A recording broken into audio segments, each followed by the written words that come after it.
Pero de repente aparece una canción como Kumbala, Claro. Que se vuelve... todo el pueblo mexicano compró.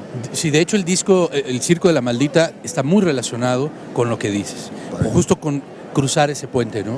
La Negra Tomasa Sí, tuvo eso, ¿no? Claro. O sea, hay canciones María, María de Café en Tacuba, sí. probablemente. menor, ¿no? Pero sí, en términos de... Y fue muy posterior. Sí. Pero sí. Pero, ¿cuántas canciones, ¿no? No grupos, no discos, canciones, han logrado tener esa penetración en el pueblo mexicano? En el alma son mexicana. 100 millones de mexicanos. O sea, el rock mexicano es ahora una parte muy pequeña ¿no? de la Sí, industria. volvió a acotarse. Se volvió a acotar. Y llegó a ser un poderoso... Pero vamos a tener que- aún en la etapa de mayor auge, en donde esa generación que dices tú que estaba cansada de Loti, cansada de Siempre en Domingo, etcétera, de repente dice, hay algo diferente, bueno, rock. Sí. Pero finalmente, ¿cuántas de esas canciones lograron tener ese crossover a todo ese público masivo que ahora es el que sigue yendo a Y bailes de pesado? Y vamos buscando Sí, esas y canciones hay- porque nos tenemos que ir a corte. Ok, sí. ¿No? Nos vamos a corte para regresar al último segmento. Estamos en la mesa. Y vamos buscando esas canciones. A ver,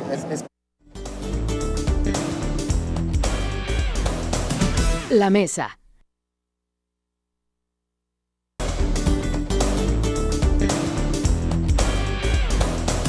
La mesa.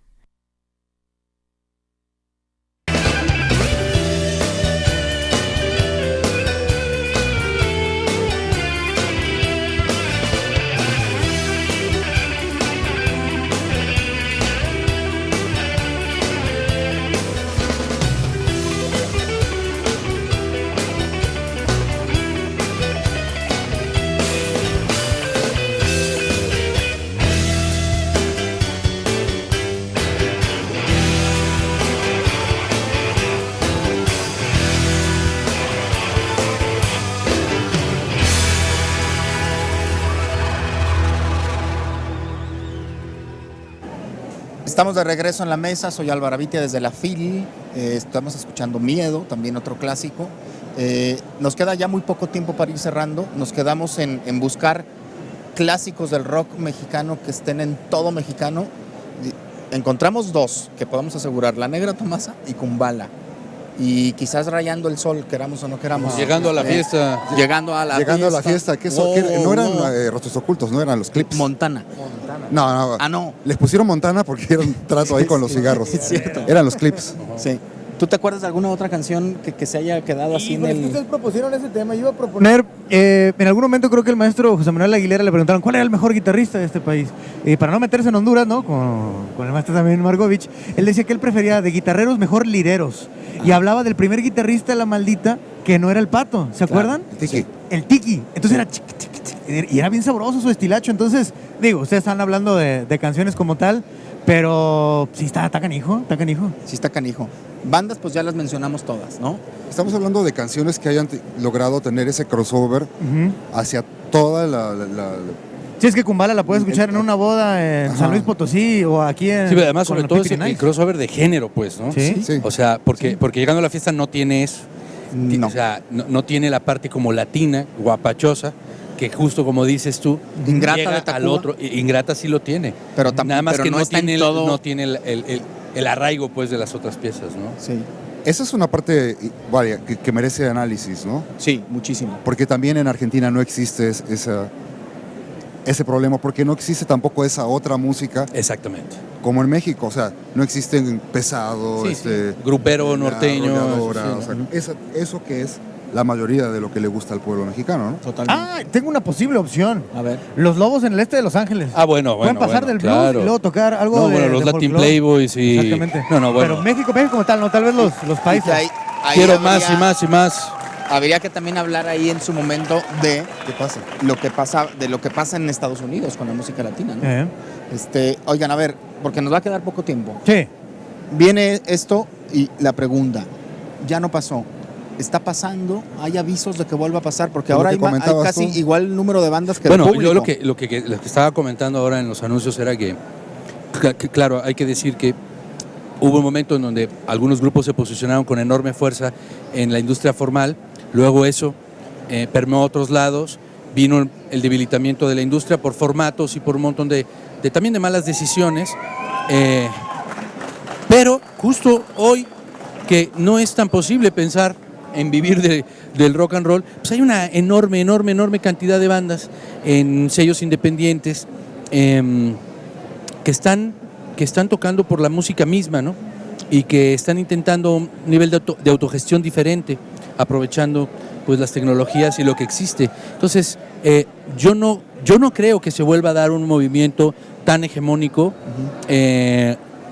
que integre además como generacionalmente, porque ese es otro tema bien importante, ¿no? Estamos hablando de movimientos que sí ya tenían el caldo de cultivo ideal, tenían una industria que estaba dispuesta a apostar y meter etiquetas, pero también integraban, conjuraban a una generación completa. Totalmente. ¿No? O a dos. Ahora está mucho más fraccionado. Ahora está muy fraccionado, está realmente dividido, y yo creo que para que se logren como ese tipo de movimientos se necesitan como pretextos de unidad, digamos, ¿no? Sí. Hoy, por ejemplo, tenemos pretextos de unidad, pero no son muy buenos. No. Se cuentan 43 veces, ¿no? Sí, exactamente. Pero tal vez es que falta algo así para que de pronto la música o algunos grupos vuelvan a montarse en un glue, en un pegamento. ¿Tú crees que eso es afortunado o triste?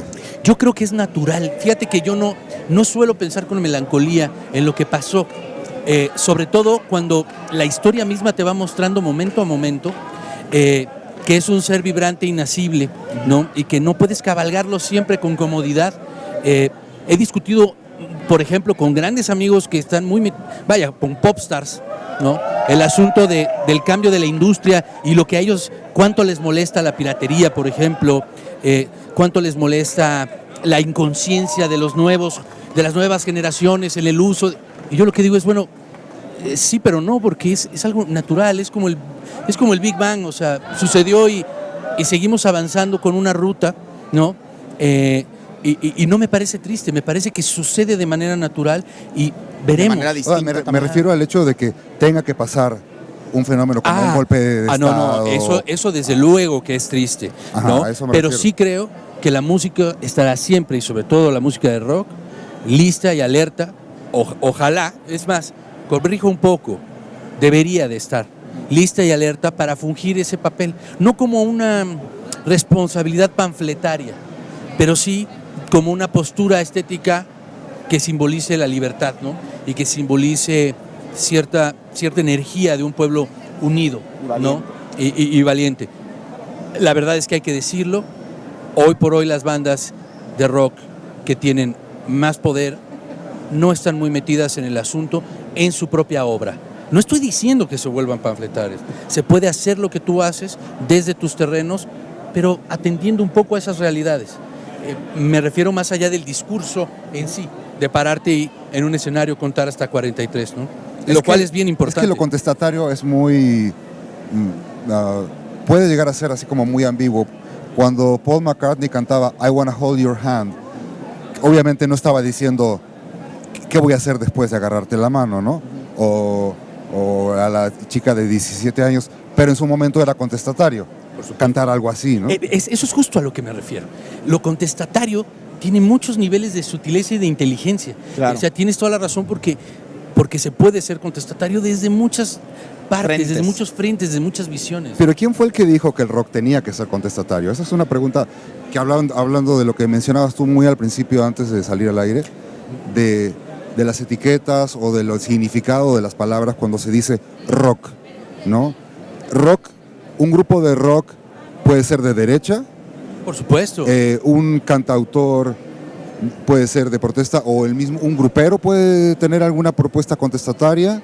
Tiene que ser rock. Por eso a mí lo que me gusta cuando pienso en rock, y además pues podemos irnos hasta Rock Around the Clock, y lo que era Elvis al mover la pelvis, ¿no? Ajá. O sea, no tiene que ver necesariamente con una postura específica política, pero sí creo que es como en su impulso original. Es algo que de entrada plantea un ir contracorriente, ¿no? Aunque sea desde, pienso desde el rock radical vasco a lo que sea, ¿no? Vamos a tener que irnos, me da mucha pena. ¿A dónde nos vamos? Vámonos a rolar por algunos libros y a rolar por la film. Yo les quiero agradecer a Alejandro, Alonso, muchísimas gracias. Nos quedamos con la pregunta en el aire. volverá a pasar, está pasando. Vamos a dedicar otro programa solo a eso. Les agradecemos mucho, estamos desde la FIL, esto es C7, La Mesa. La Mesa. Diálogos con la comunidad artística.